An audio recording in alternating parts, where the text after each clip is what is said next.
So, it all started in 1994 when I was born. But I actually died and was born many times. This is what my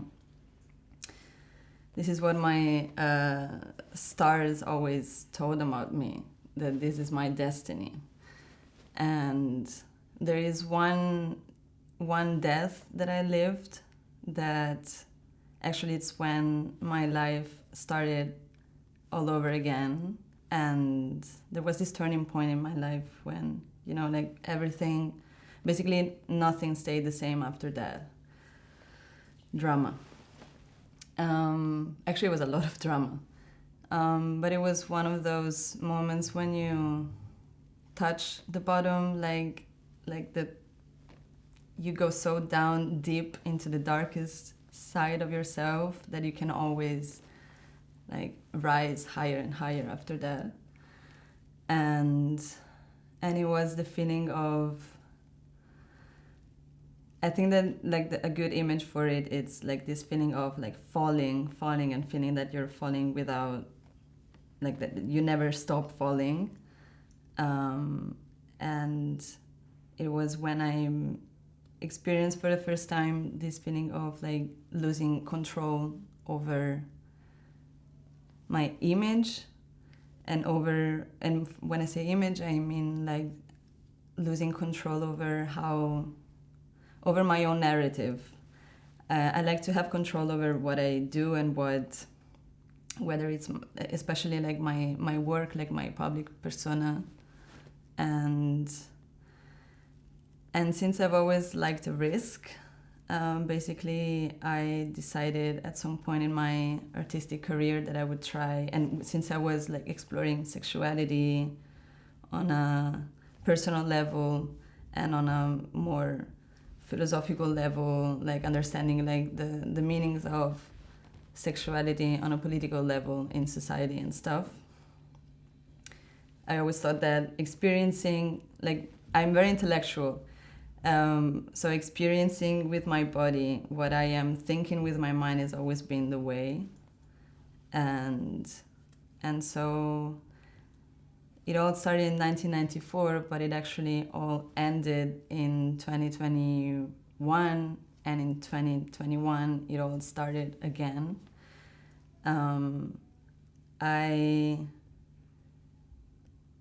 At some point in all this quest to understanding more sexuality, human sexuality, I decided I would make my first porn movie.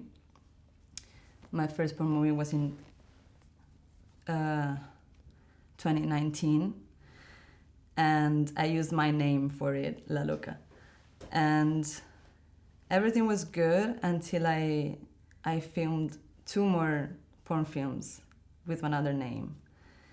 And at that moment, I was 25, I think, and I was very naive. As all sex workers in the first stages, you're very naive because you don't have the tools to understand how you should interact with other people in regards to your sex work. You don't know, people are so unprepared to deal with this topic. And so I was invited by a school in Italy to talk about pornography. It was 2020 and 2020, 2021, I don't remember, but in this school in Italy, they were still doing their classes online. They couldn't go physically to school, and they decided they would talk about pornography. That was their topic, and they invited me somehow. And so, we had this online meeting with this whole school. There were hundreds of people connected. It was also public, so it wasn't only the students of the school, but it was also anybody else. They were my friends connected online that I invited, because I was like, oh my God, this is so cool. I'm going to talk to these students. And my main concern, I remember, was what will their parents think about this? What will their parents will think about having someone who performed in porn talking to their children? It's Italy. I'm from there. I'm from Italy. And so like that meant a lot to me. And we spent 3 hours talking about so many things, like the current state of the porn industry, the need to understand the difference between what's fiction and what's real when it comes to intimacy, what all the things that you don't see in the final result of a porn movie, meaning you don't see the conversations that performers have before shooting a film. You don't see that performers do have conversations about consent, about their do's and don'ts, what they can touch in each other's bodies and what they can't, etc., etc. And so we were having those conversations. It was like also the first time that I was experimenting, basically using the topic of porn to talk about much needed topics like consent and intimacy there. So like there's a huge lack of conversation about these things. And so I think I killed it in that moment. But I was too naive to understand that you cannot trust anyone when you put your face out there talking about these things from a first person perspective. You never know you never know who's in the room. You never know what are the personal experiences of the people listening to you. You don't know what are their bias. You don't know about their intentions. And there's this thing that was the first time that I experienced this thing of experiencing on my skin that when you use your face to talk about these things, you can speak, you can keep talking about, you can keep talking for hours about all like the about so many important stuff that people need to hear about their relationship with their own bodies and stuff. But what most people want to hear at the core is they want to know everything about you personally. They want to know like what led you personally to do that. What are the traumas behind that? Why would you as a female, why would you end up doing pornography and degrade yourself like that? Why? So like there's this fetishizing look at you constantly, whether it's intentional or not. I feel that all of us, like, I don't know, in the moment when we hear like a porn actor talking, there's this el morbo. It's like there's this atención morbosa. You want to know like all the details. You want to go deep into their personal life. So basically you are kind of somehow talking about consent. You are actually, how am I going to say? Like you are moved by this guilty desire of going beyond the consent of the person who's talking, which is ironic, given the fact that we were talking about consent. And so like there were some questions that came from these students, and even if I was that naive, I could expect at least a couple of them to ask me about what does your family think about it? Are you in a relationship? Because there's also this this belief that you cannot have a relationship and you cannot experience real love and in your real life if you do this job. Like it's kind of the two things are not compatible with each other.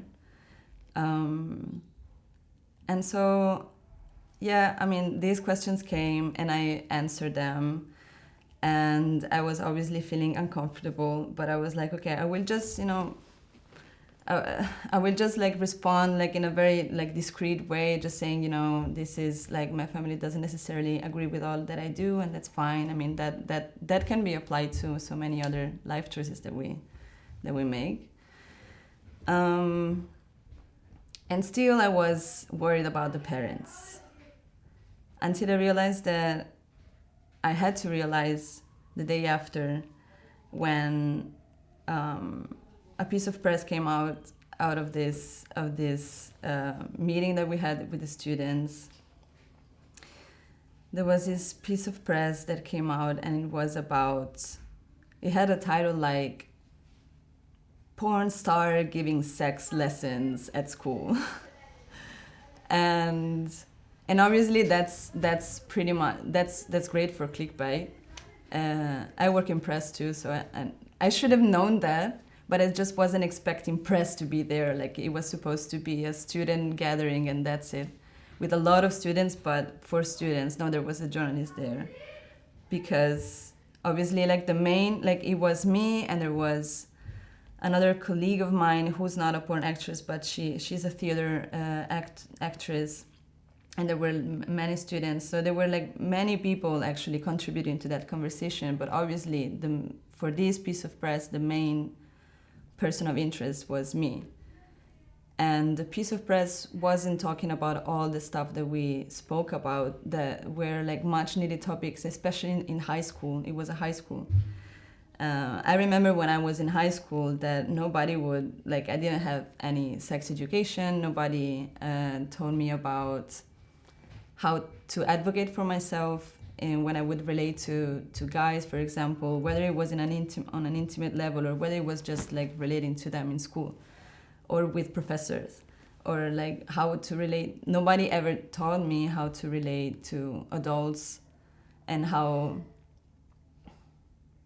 to defend myself when adults would just cross the line with me, which is something that happened to me, as it happened to many other people, as it happens every day, sadly. So I never had that consent talk. Nobody ever taught me about consent. Nobody ever taught me about personal boundaries. And I found myself so many times in situations that were dangerous to me in that sense. And I don't even know how I lived my unpleasant experiences, but nothing too serious, let's say, happened to me. And I feel like I am lucky for it, because I've been in so many situations where it was all set to have a very unpleasant situation sexually with someone, like to have like some very serious abusive situations with people I barely knew, with men I barely knew, men, obviously, primarily. And so I was proud of what I did, but then I felt so bad when that first piece of press came out, like how that journalist, who was a woman, and I was so disappointed at that, how she told the story. The story was all about me with my name, with my full name in this story, saying that I had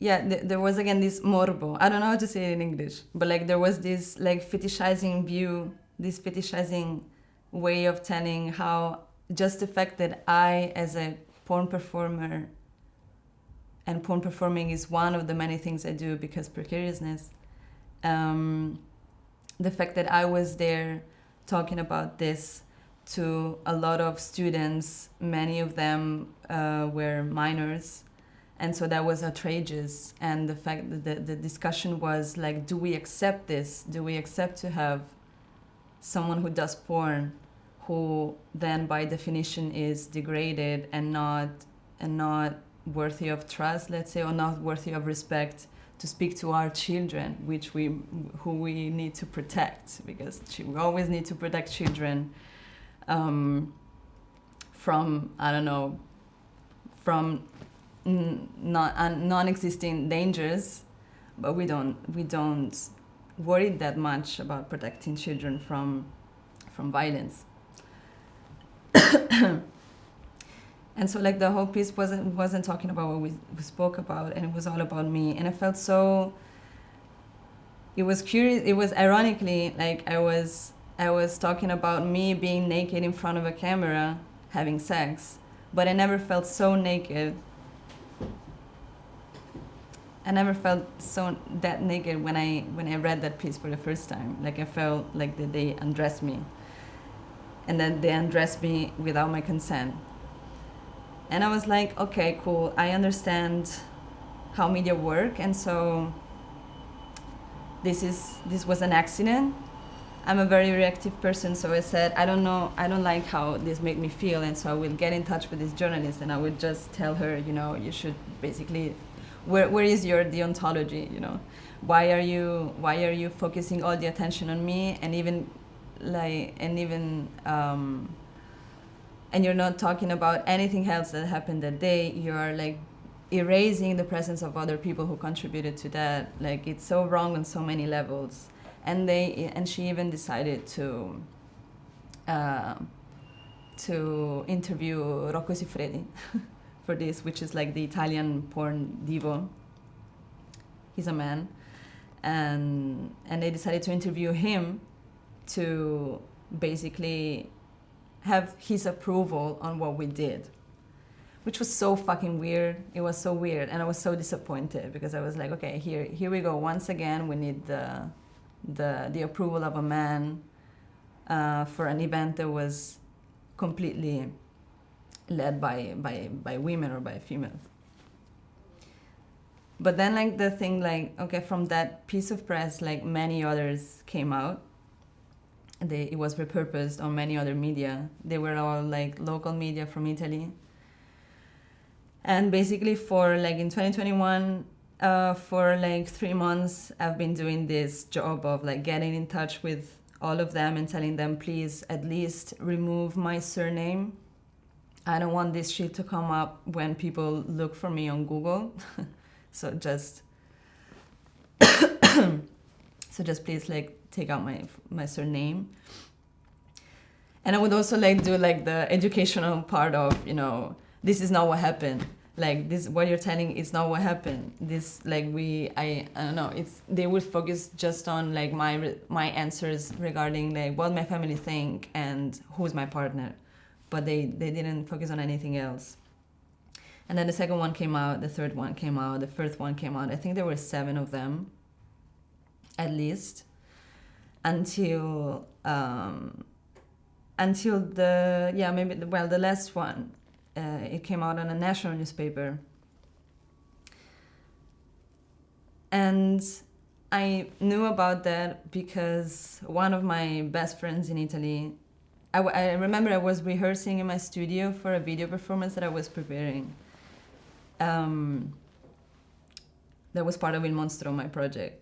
And suddenly, okay, taking a break, I look at my phone and I see, and then one of my best friends sends me a screenshot of my face on this national newspaper saying again, like, porn star, whatever, like, talking about porn to children, something like that. But it was the first piece of press that was national and that had pictures of me alongside this porn star thing, which I don't have a problem with that because I don't have any shame in doing what I do, but it was just not true. Like, I'm not a star in this industry.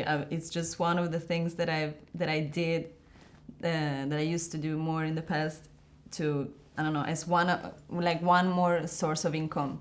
Like, I'm not a star. Like, nobody knows me in this industry.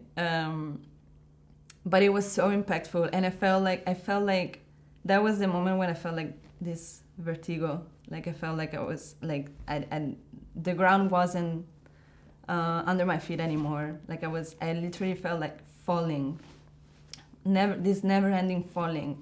And it was, I remember that I literally, like, ended up on the floor. Like, I remember, like, feeling my body, like,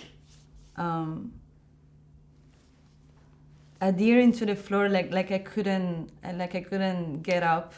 It was so weird. Like, that feeling is something that I will never forget. And I was feeling so powerless. I was feeling like I lost it. Like, that feeling of, like, losing control that way gave me so much anger and so much despair, because when you're an artist and you engage in sex work as well, that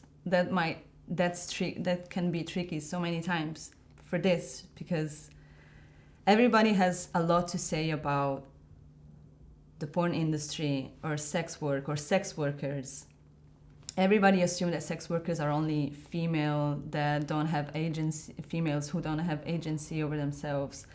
Everybody has a lot of things to say, a lot of bullshit to say about it, but there are very few people in this world. There are many of us who know how to talk about sex work, but if you see the bigger picture, there are very few people who can talk about it in a way that it's actually informative and in a way that is actually like true to reality. All of the rest is complete bullshit. And while all of these media or politicians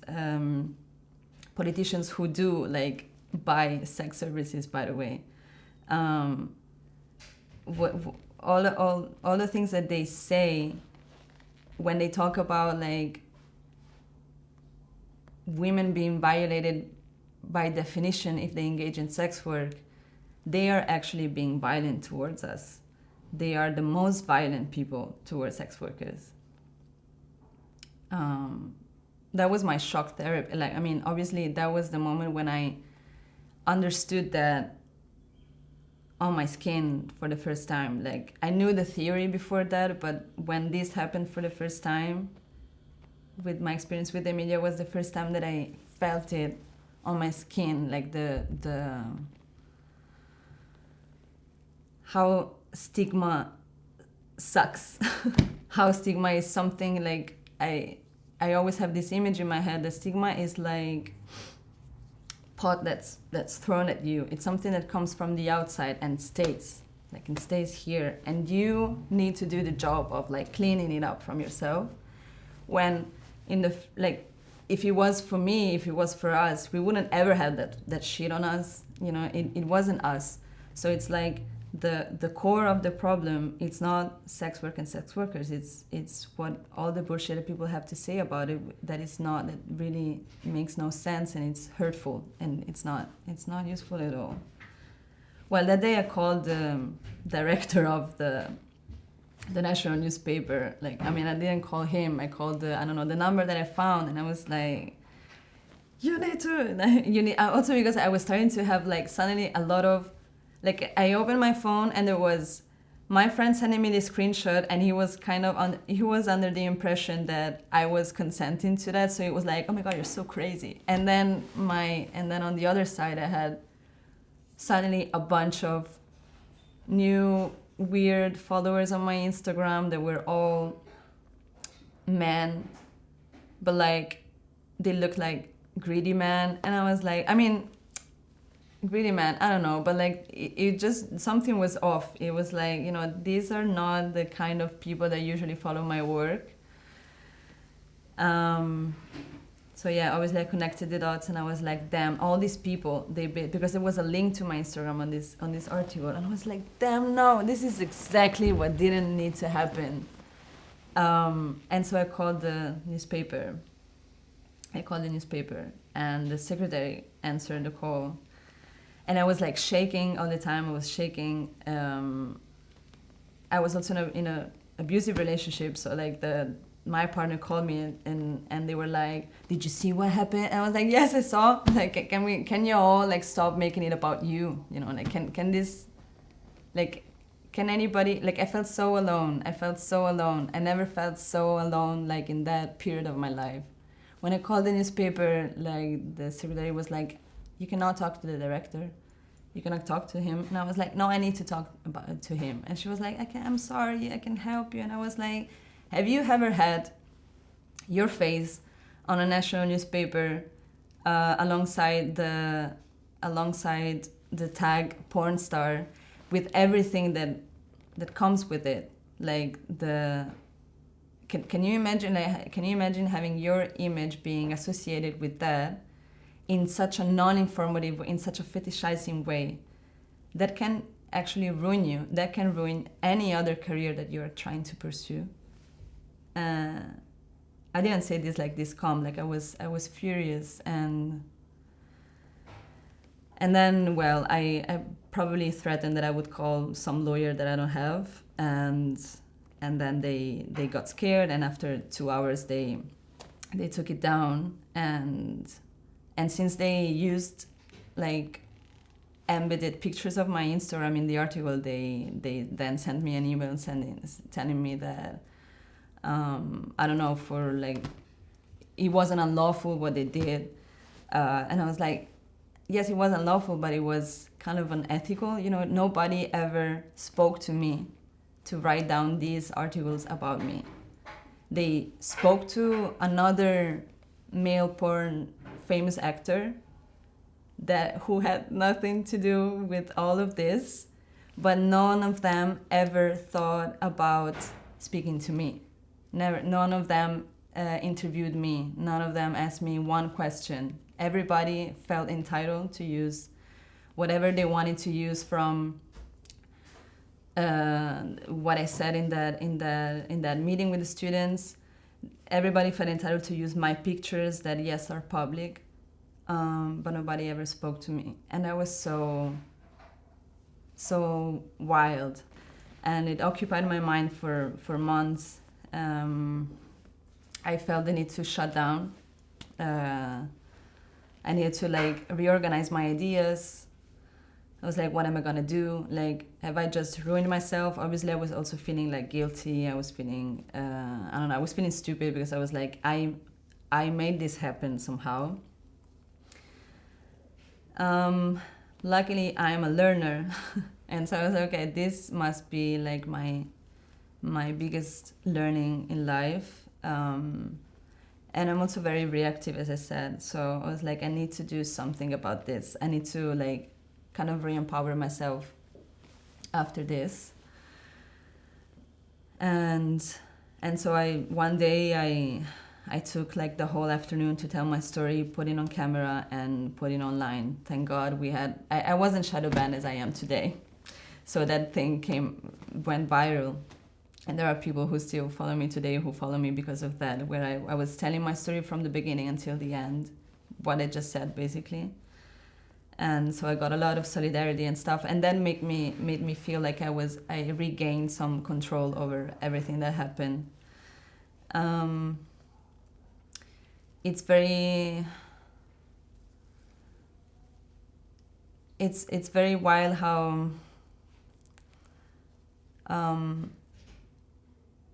I mean, I was like, why everybody has something to say about me doing whatever I do with my body. Everybody had an opinion about it. But when I mentioned, like, I don't know, before coming to Spain, I would work with anything. I would work in restaurants, for example. And there was the last restaurant I worked in, the boss of it would abuse me, like, in very subtle ways. Like, I don't know, I was working and he would just, you know, touch my ass with his dick, like, casually. Or, like, he would call his friends and have his friends, like, I don't know, touching my face and everybody agreeing on the fact that I was pretty and stuff. And I would tell this story. I mean, I didn't tell these stories right after they happened because that's how it is. That sucks. But when I finally share those stories even with my family or with my friends, like, I didn't have that much attention. Like, nobody had really something to say about it. Nobody would, like, stand up and say, oh my God, this is violence. Nobody told me, you should leave that job. Nobody ever told me that. I don't know, I would get some pity, you know, like that looking at me like, But, like, nobody told me that. Nobody ever told me that job wasn't safe. While everybody, even if they don't hear one word from you personally, they just assume that if you engage in sex work, you are engaging in an unsafe industry by definition. It's very ironic. It's very ironic because obviously, like, all industries have their flaws and have their limits, and there's so much to learn constantly. I had my non-pleasant experiences in the industry, in the porn industry, or in the sex industry, but I never felt. I mean, the sex industry is, apart from show business, is one industry where I felt pretty much empowered somehow. And I don't want to romanticize it, but it's like the way I do sex work is a way that I have full control over what I do. I have full control over the money that I get. I have full control over my interactions with potential clients or actual clients. I learned actually with porn how to advocate for myself in terms of my bodily autonomy. Like, I know where people can touch, or like until when people can get close to me. Like, I learned all of that very quickly in the sex industry. Since then, I wanted to, like, and I had this desire for revenge. I needed my revenge over this. I was like, I am so tired of having people being so opinionated about this, being so opinionated also over like what other people like me do with their bodies, and I needed to like get out of the drama. I needed to respond to this in a way that was I don't know, chill, that was fun, that would kind of save me from the darkness of the drama that I was feeling in. And I've been thinking about sometimes, I mean, obviously some of, like the most common question that people ask me as an artist is like, when did you start doing cabaret? And I honestly, for a long time, I wasn't able. I was like, you know, it came so naturally that I don't know when was like the starting point. I don't know when, I can't recall the day when I decided I want to do cabaret. I've been working in theater for 15 years, but cabaret is something of the last 4 years. And I was like, what happened 4 years ago? What happened almost 5 years ago? And then I was like connecting the dots, and I was like, this happened. This fucking feeling so fucking alone in the world. Me like on the ground, crying and desperately calling my best friend and telling her I'm feeling so alone. Because although I could get the solidarity of my best friends who always like supported me, still like they weren't feeling what I was feeling on my skin in that moment. And I wasn't that connected. I wasn't that well connected to fellow sex workers in that period of time, so I was feeling so fucking alone. When my family found out, they shut the doors at me. We didn't speak for 1 year, and again, when we started to speak again, I would have conversations with my mother every week for 2 hours, talking about me doing porn and me being queer. 1 hour talking about doing porn and 1 hour about being queer. And again, she wouldn't ever want to talk about the sexual violence or abuses that I experienced until then. We never spoke about that, but we had to speak about about like any problem that would cause being queer or being or not having necessarily a problem myself in making money from my sex. That is the main problem. So that's when I also realized that it's all a moral thing and stuff. So I was like, okay, fine. How can I talk about all these things? How can I talk about this need to basically like chill the fuck out when we talk about our bodies and how we expose them or not, how we live joyfully our sexuality or not. Like, how can I talk about this in a way that is accessible even for my mother or my grandma, or like, you know, all these people that seem to be so blind to like what the real problem is in here. Like, when we speak about sexuality, what's the real problem? Is it me or us like feeling knowing exactly what I'm doing with my body and joyfully, or is it all the moral stigma that we still like reproduce in our relationships, even in our family relationships? Like, what's the real problem in here? And so I was like, okay, fine. And I think that's when I started to think about the clown.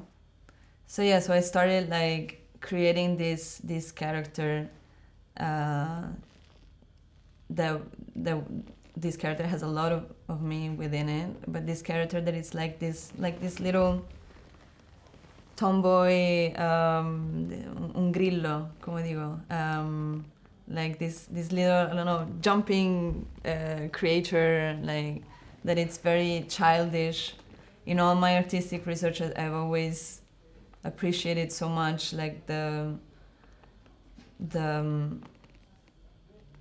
yeah, like coming back to this childish energy that we have, where there is like some authenticity, where like that place where we don't have all the filters that we start to have when we are adults, and channeling that part of us, like I think that's healing by itself. And so like I started going there and diving deeper into that, and I started like studying jazz dance, you know, also like using this way of moving the body that's very like, I don't know, that gives, it's very joyful to see and very joyful to do. Like you jump a lot and you do like you round yourself and you do a piroueta, and then and you smile a lot when you say, like when you dance jazz dance, you smile is part of it. Not in the way where men tell you smile, but like in a way where you're actually enjoying it, because it's allegro. And that helped me so much. It was so nice, and I put together my first cabaret number, which was very jazzy. It's and I still do it.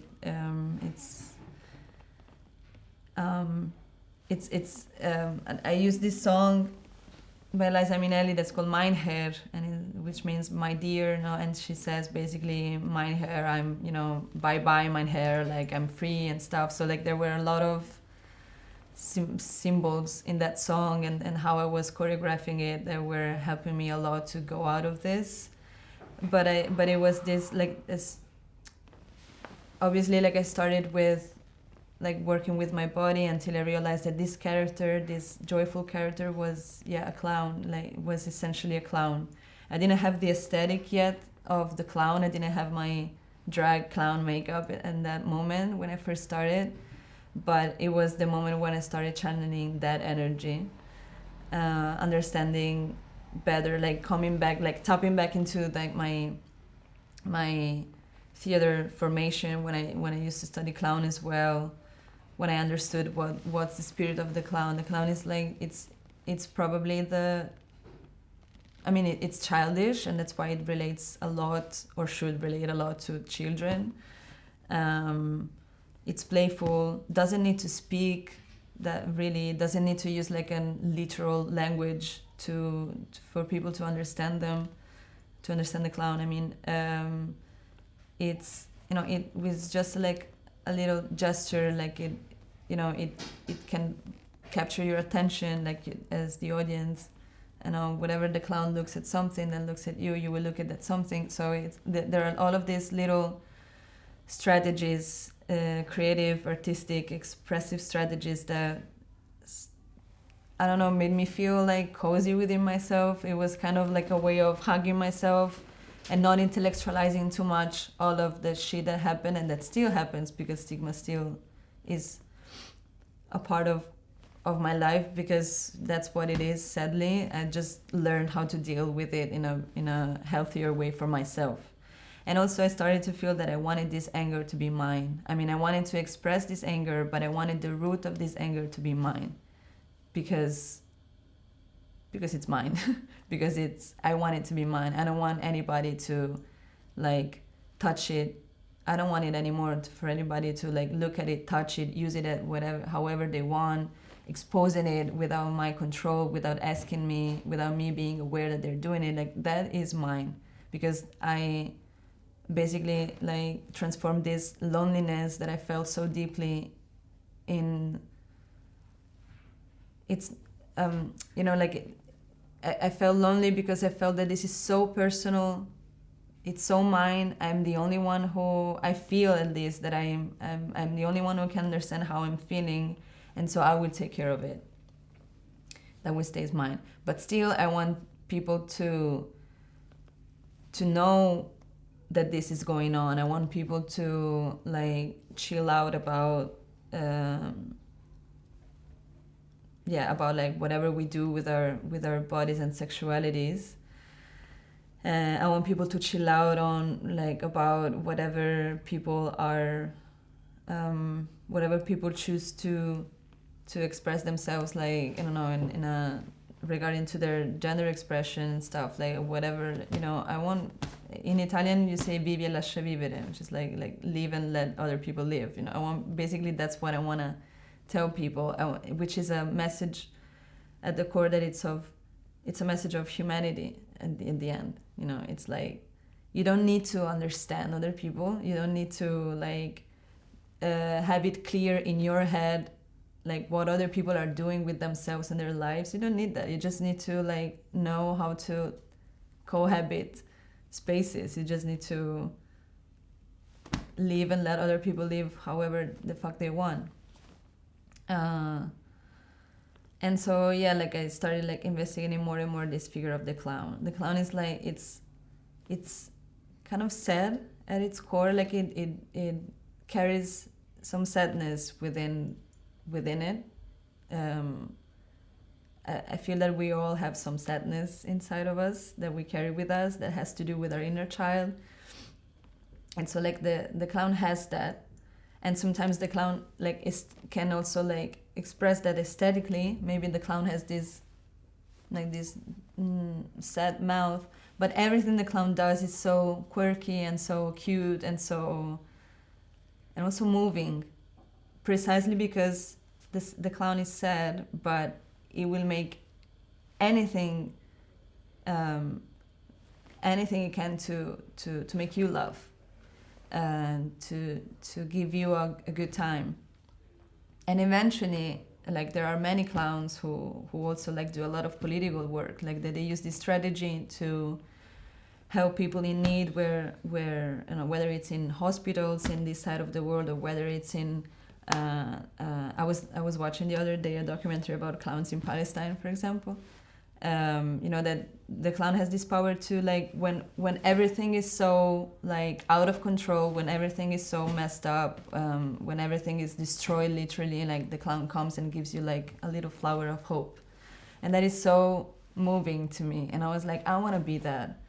I want to be that my own way, and like with my own like with the things that I want to talk about. My whole clown work, my whole cabaret work is very much infused with this sex work advocacy. But again, because I use this sex work thing or the porn thing as they're just like channels, they're like instruments, they're like more of starting points to talk about like very basic core things that are this about like inviting people to channel their humanity, like suspend any judgment. Nobody cares about your judgment about anything. Really, like, relax. You just need to like be curious. The clown is curious, and kind of inspires that curiosity in the people who watch it. And also, the clown is very resistant. It's very resilient. Like, the clown is a loser. I mean, obviously, all of this is my vision of the clown. Okay, it's not universal. I don't believe in universal, but the clown is a loser, but it never gives up. Like, despite knowing, being aware that they're a loser, the clown never gives up. And so there were all of these things that I've related to a lot in when I was like in the middle of all this chaos, emotional chaos, and kind of feeling, oh my God, I'm losing control over my career, because again, like, you can do so many other jobs, but if one of them is sex work, like, that one job has the power at the eyes of other people to erase all the rest. You suddenly are just that. And that's why there's this constant fight between being out or semi-out, as in my case, because I use another name for sex work. But still, I need to talk about it, because like there are so many ignorant people who talk about it, who have no clue about what they're talking about, and the people who do it never have a voice. So there's this dilemma between that and the need for protection, to protect your privacy as much as you can, which is ironic because now I've been talking about this all the time, but I kind of learned how to use my story in a way that hopefully can, I don't know, make people think about it and understand that sex workers, trans people, like all of these minorities that I don't know, that look so dangerous to normal people, they are humans, and they actually have much more in common with any other people than what normal people want to think. So like I don't know, in this quest for for an accessible language to the most basic person in the audience, cabaret, clown, like all of these non-literal ways of expressing oneself, like, were the key.